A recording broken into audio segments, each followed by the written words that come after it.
I've been single for 10 years. It's not a long shot. Somebody just needs to grow a pair and step up. I'm shockingly available. So this old clip from 2019 of Charlize Theron talking about being single and shockingly available is doing the rounds again. And since all you ever hear about is the male loneliness epidemic, men are of course pouring into the comments to relate to and empathize with her situation. No, just kidding. They're tearing her apart. She just told us she's the red flag, y'all. 10 years, she's the problem. Not if you paid me. It's you.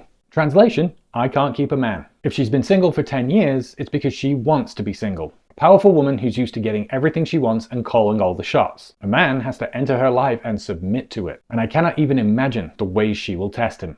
If a woman is single, then she's to blame. She's too picky, she's too demanding, she has too many red flags. She is the problem. And yet, whenever the conversation inevitably turns to that epidemic of so-called male loneliness, that call for introspection and self-awareness suddenly completely evaporates. As that too is also women's burden to bear.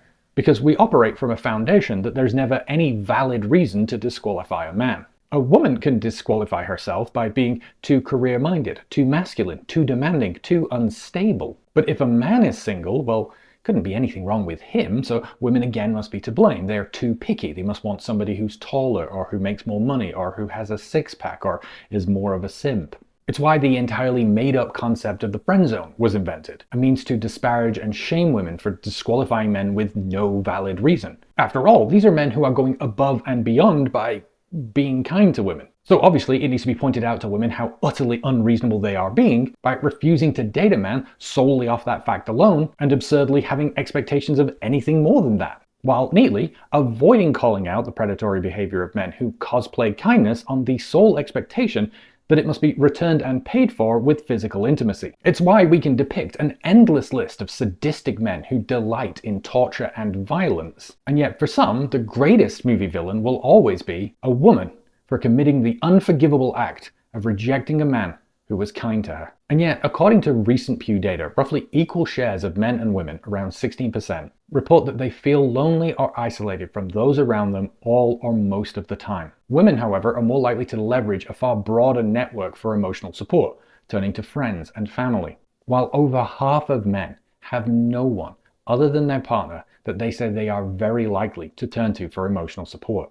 Men have conflated emotional support, loneliness, and romance all into the same topic, arguing that their need for emotional support somehow translates to a societal expectation to a romantic partner. And then using that to justify the idea that the number one enemy preventing men's happiness and self-fulfillment are women who don't just settle for the man in front of them. When we should be teaching men that rather than being upset and angry at women for decentering men, men should instead be inspired by and emulate them. Decentering women, or at the very least decentering the need for a romantic partner and finding other outlets for emotional support. Building deep connections with family and friends by engaging in meaningful conversations that include asking about emotional needs. How are you, really?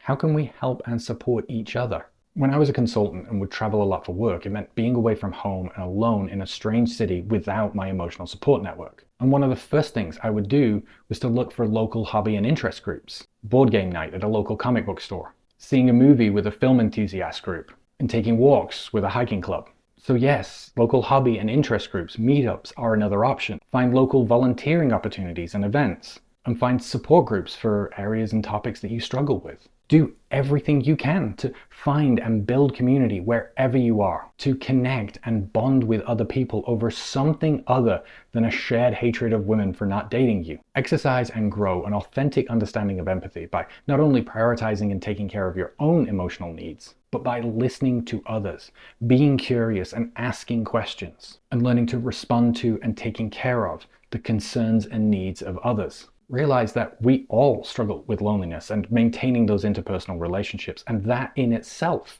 is something we can use to relate to and support each other with, rather than using being single as yet another opportunity to hurl insults at women in order to shame them.